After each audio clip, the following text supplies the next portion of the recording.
Dari Sayyidina Abdullah bin Umar, semoga Allah meridhai beliau, berkata, naha Rasulullah sallallahu alaihi wasallam, Rasulullah sallallahu alaihi wasallam itu melarang an khisa'il khayli wal bahaim, dari mengkebiri kuda dan mengkebiri hewan berkaki empat. Ini juga hadisnya dhaif, karena nanti banyak ada perselisihan di berbagai macam kalangan ulama dan juga ahli medis atau dokter. Oke, kita lanjut. Kebiri dalam bahasa Arab khisa. Khisa itu kebiri. Kebiri ini di kalangan para ahli hewani itu sering dilakukan. Kebiri apa sih Pak Ustadz? Kebiri itu adalah membuat pejantan atau betina itu tidak aktif lagi dalam seksnya, dalam memperbanyak keturunan. Tidak bisa itu. Jadi kalau laki-laki atau pejantan itu biasanya dipotong bagian testisnya. Yang nanya lagi live nih. Bagian bawahnya, bagian bolanya itu dipotong. Tapi kalau perempuan biasanya ada bagian-bagian yang diangkat supaya nanti tidak hamil lagi. Itu di kalangan binatang populer. Tapi akhirnya istilah kebiri ini juga digunakan untuk di kalangan manusia. Manusia juga nanti ada yang dikebiri dengan berbagai macam alasan. Nanti saya sebutin. Oke, kita bicara di sini di kalangan hewan. Ustadz, bukannya kalau hewan mah boleh, kalau manusia mah nggak boleh. Ini kenapa Rasul melarang untuk kebiri kuda atau kebiri hewan-hewan berkaki empat? Kita katakan nanti kebiri juga tidak serta-merta kita katakan boleh. Ada kebiri yang dilakukan kepada hewan itu nggak boleh. Oke, kita bicara dulu. Ada di dalam istilah kedokteran, bahkan ini dikenal lah di daerah Riau juga ada. Ini namanya steril. Steril itu adalah membuat pejantan itu tidak nafsu lagi. Membuat pejantan itu tidak mengeluarkan air mani lagi ketika berhubungan. Paham ya? Jadi gini. Bedanya kebiri kepada manusia dengan kepada hewan. Kalau kebiri kepada manusia itu ketika dipotong testisnya, memang manusia tidak ada gairah lagi kepada lawan jenisnya. Paham? Dia nggak punya nafsu lagi, lemes saja dah pokoknya, kayak orang puasa. Lemes tuh. Aduh, ada cewek cantik tuh. Aduh, nggak kuat ada, lemes. Nggak ada lagi gairah dalam dirinya. Tapi kalau kepada hewan, hewan ini masih nafsu, masih berhubungan dengan lawan jenis. Tapi tidak keluar air mani. Nah, beda tuh ya. Kalau manusia itu nggak nafsunya lagi. Tapi kalau hewan masih punya nafsu, tapi tidak mengeluarkan air mani. Nah, itu bedanya itu. Ini dipahami dulu, jangan salah paham. Kemudian ada satu perbedaan.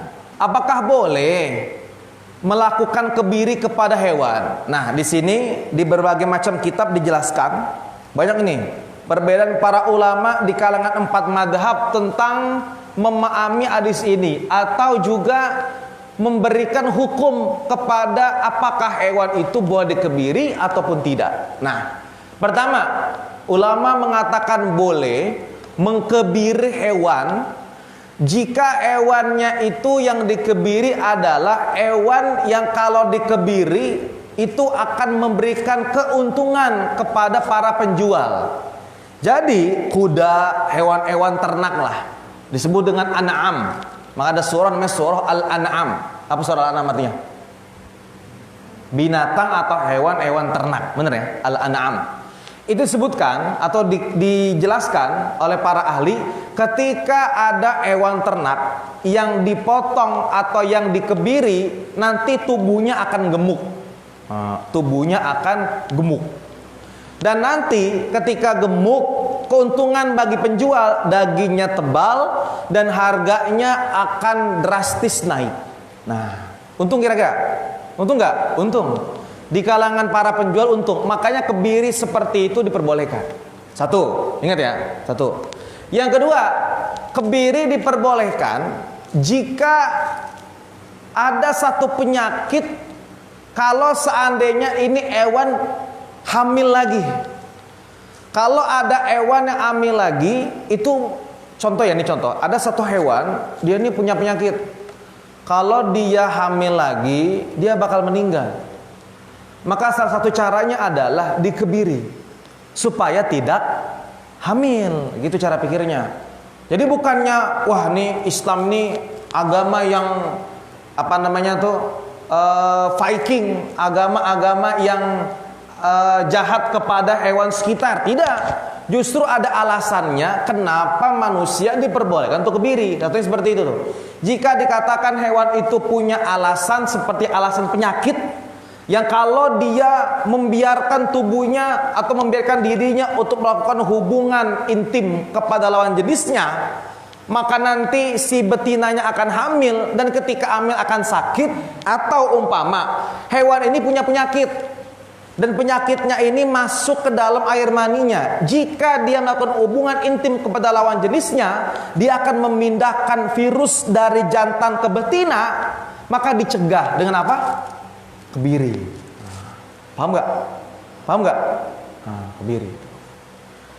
Atau kadang-kadang di kalangan kucing. Kucing ini kan hewan yang Allah anugerahkan, masya Allah nih, anaknya di mana-mana. Bapaknya nggak tahu siapa. Pokoknya tersebar lah dia di mana-mana tuh. Satu tahun itu bisa 2-3 kali hamil. Coba tuh. Dan kucing kalau udah melahirkan nggak 1-2, 5-6, bahkan 7 itu kucing. Masya Allah tuh bisa kebayang kalau setahun dia punya anak. Kalau setahun 3 kali hamil, sekali dia melahirkan itu 7 kali 3 berapa? 21 anak setahun. Kalau setahun dia dipelihara. Kalau 5 tahun, antum punya rumah susun di rumah. Buat kucing, kontrakan kucing. Banyak jadinya. Maka ada di kalangan para ahli kedokteran seperti dokter hewan itu mengatakan boleh melakukan steril atau kebiri kepada kucing saat nanti kucing kalau dibiarkan dia melakukan hubungan kepada lawan jenisnya, maka nanti akan punya anak banyak dan merepotkan tuan rumah. Maka boleh di stop dulu kelahirannya, di stop dulu dia punya air mani. Ingat ya, tetap ada nafsu, tetap dia berhubungan, tapi tidak bisa melakukan, tidak bisa membuai kepada si betina. Jadi sel jantan tidak akan bisa lagi membuai sel betina. Artinya tidak ada kemungkinan hamil kembali ketika nanti hewan itu dikebiri. Nah ini salah satu hal kenapa boleh. Yang ketiga kata Imam Nawawi, boleh dikebiri hewan kalau hewan ini dikebirinya semenjak kecil. Ini perbedaan ulama saja.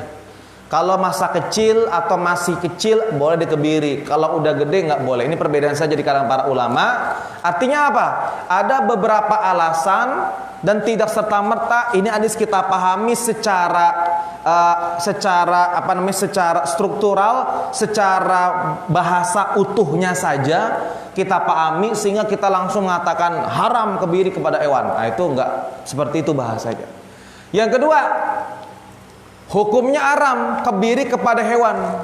Saat kapan? Saat alasan untuk lucu-lucuan. Kucing dikebiri alasan apa? Agar kucing gemuk kayak Garfield. Kan lucu tuh. Ditusuk-tusuk, dipencet-pencet, lucu tuh kelihatannya tuh. Kalau kayak gitu alasan itu nggak boleh. Paham? Kalau alasannya agar kucing kelihatan lucu, kelihatan imut. Apa imut? Hitam mutlak. Apa imut? Kelihatan apa ya? Ya gitulah. Kelihatan sweet banget lah gitu, manis lah gitu. Itu kalau alasan seperti itu, kata ulama itu nggak boleh. Atau alasan untuk keinginan pribadi seperti menyiksa. Jadi punya kelainan penyakit, kelainan jiwa, suka kebiri hewan. Dikit-dikit potong. Dikit-dikit potong. Nah, itu juga tentu diharamkan. Karena dianggap menyiksa kepada binatang. Nah, menyiksa kepada binatang. Ini yang disebabkan ketika Allah mencabut rahmat dalam diri manusia. dia bertindak lalim dan zalim kepada siapapun, hatta kepada makhluk-makhluk Allah yang lain. Kata Allah dalam hadits qudsi, wa bi'a yata'atafun wa bi'a yatara'amun wa biha ya'tifuluhu syu'ala waladiha. Karena rahmat Allah akhirnya makhluk itu saling cinta. Karena rahmat Allah akhirnya makhluk itu saling sayang. Karena rahmat Allah akhirnya ada induk hewan buas yang sayang sama anaknya. Yang sayang sama anaknya. Ini salah satu pengertian ketika Anda menyayangi hewan, berarti saat itu Allah menitipkan rahmatnya kepada diri manusia. Paham? Paham nggak? Lanjut. Apalagi Pak Ustadz? Ada perbedaan nih. Ustadz, ini katanya kuda dikebiri nggak boleh. Kalau alasan untuk menyiksa nggak boleh. Kalau alasannya untuk menggebukkan badan, terlihat bagus, nanti saat dijual silakan. Ustadz, ini ada bahaim, hewan-hewan berkaki 4, bukannya itu an'am. Nah, ini jelasin dulu. Dalam istilah hewani atau ilmu hayawanat, ada namanya an'am, ada namanya dawab, ada juga namanya bahimah. 3 tuh. Ada 3 tuh. Ada nanti kalau kita kembangin ada tuyur, ada asmak, itu beda lagi tuh. Ada namanya an'am. An'am itu adalah al-hayawanat allati tahtaju ila riayatil insan.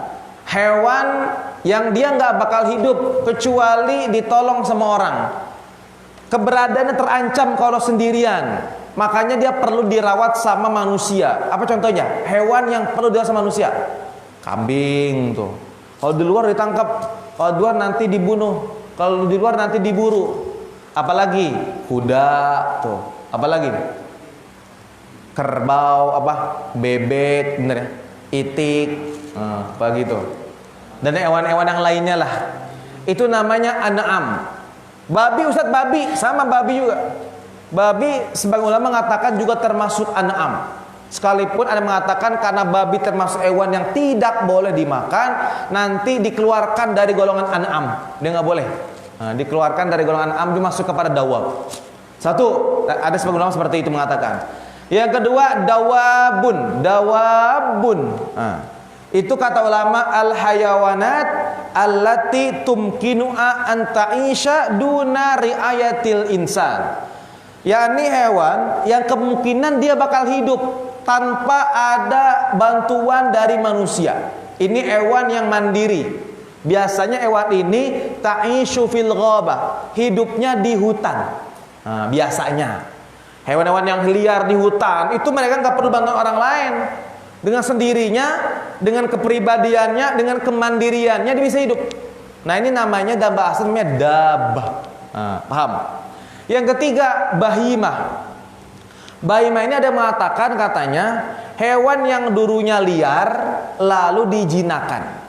Paham? Hewan yang dulunya liar lalu dijinakan disebutnya bahimatul an'am. Contoh, kita menemukan hewan-hewan di hutan.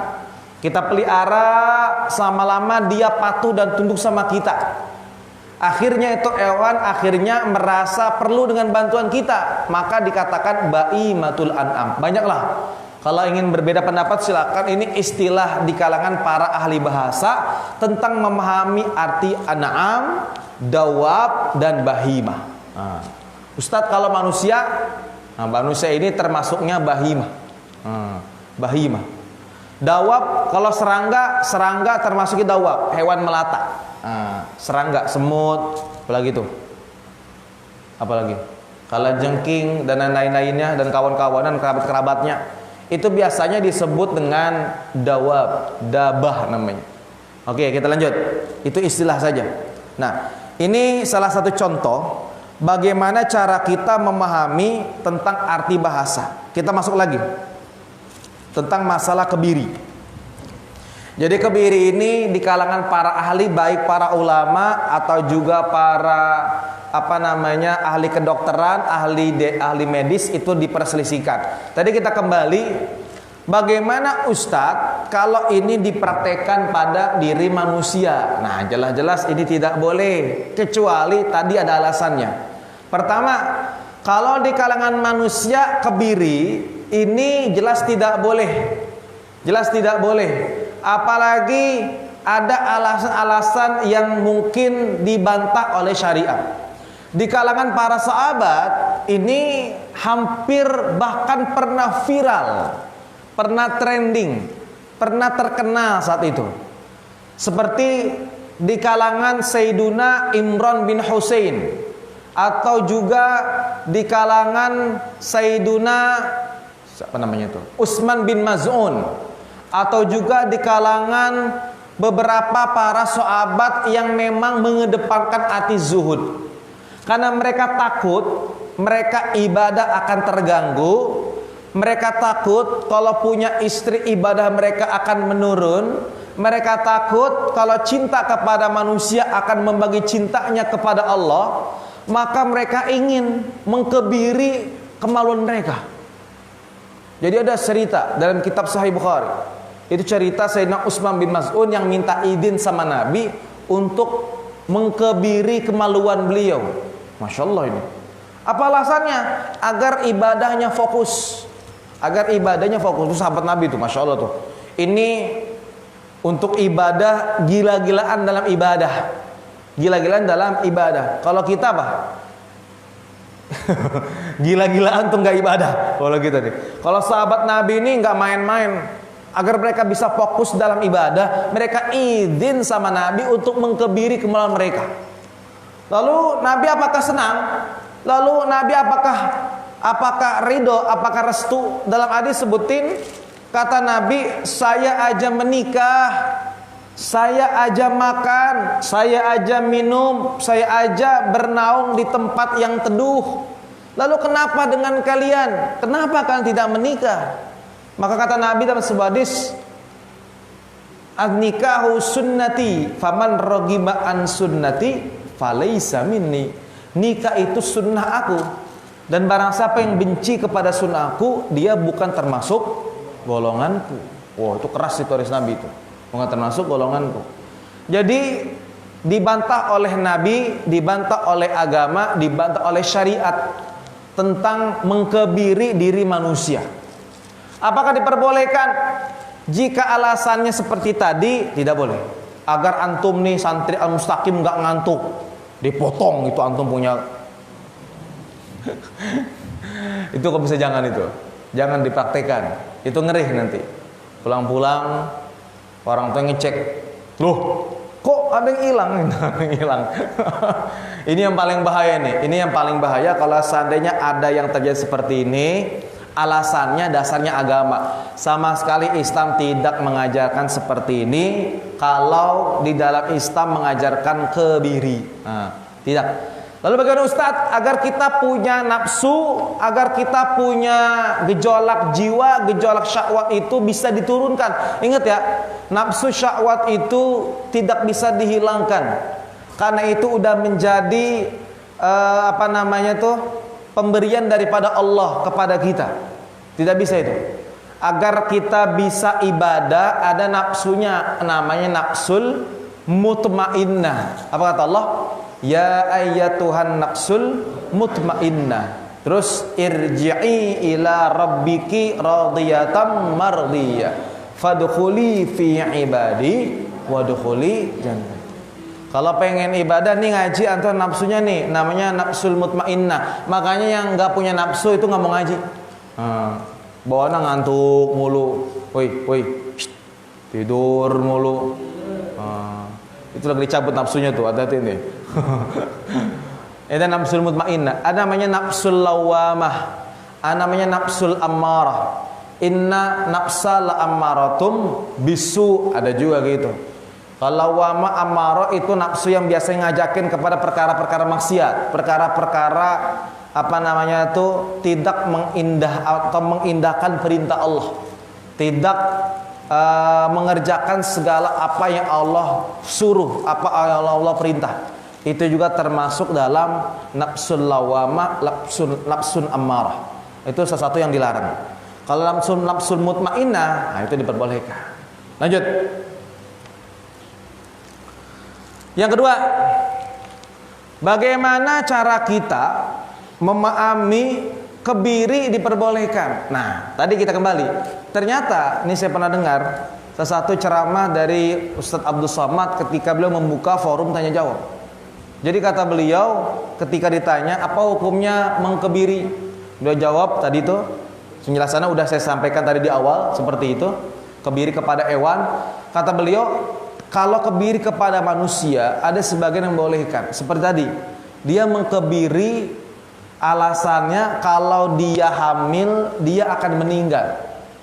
Seperti ada orang yang melahirkan lewat jalur sesar. Ini biasanya dia nggak boleh lagi punya anak lebih dari 3 atau 4. Ini nggak boleh, karena dikhawatirkan membahayakan rahimnya. Nah, ada seperti itu, ada. Maka kalau seandainya itu dia melakukan hubungan suami istri, istrinya bakal hamil, apalagi istrinya ini punya penyakit yang kalau dia melahirkan itu dia khawatirkan anak yang lahir akan cacat atau akan terganggu kejiwaan atau juga struktur tubuhnya. Maka kata para ahli medis, ini orang boleh disterilkan, tapi sebagian ulama saja mengatakan seperti ini. Jadi boleh dia melakukan kebiri kalau alasannya memang untuk alasan mencegah kematian. Sama kalau seandainya dia punya nafsu gede, tapi dia punya penyakit HIV/AIDS. Kalau dia salurkan kepada wanita yang lahir, khawatir wanita yang dia salurkan itu hasratnya itu akan teralihkan juga atau akan terpindahkan juga air mani yang udah tercampur HIV. Gimana Ustadz? Nah, kata sebagian ulama boleh dia kebiri diri sendiri lewat dokter, bukan potong-potong aja, lewat dokter ambil cutter sepotong set. Aduh. Ini jangan dipraktekan ini, nanti ada kejadian lagi di bawah. Ini kita tetap berpatokan kepada dokter, dan cara yang paling bisa mengatasi seperti ini tentu adalah para ahli medis. Kita jangan sok-sokan nanti mengadakan seperti ini. Oke, kita lanjut. Nanti kalau seperti itu, seperti pelaku-pelaku homoseksual atau umpama orang-orang yang udah terlibat ke dalam seks yang di luar Islam, maka ini dikhawatirkan kalau dia melakukan hubungan kepada yang lain, sedangkan dia punya penyakit, dia salurkan penyakit kepada orang lain, lebih baik kata para atau sebagian ulama disterilkan dengan cara dikebiri kemaluan. Sekali lagi, ini pembahasan tentang kebiri yang mudah-mudahan ada manfaatnya bagi kita semuanya. Nanti kalau seandainya antum Allah takdirkan sebagai pemilik hewan ternak, umpama siapa? Sony, juragan kambing, juragan sapi, contoh nih umpama. Karena nanti sebentar lagi menjelang Idul Adha, nanti persiapan Idul Fitri.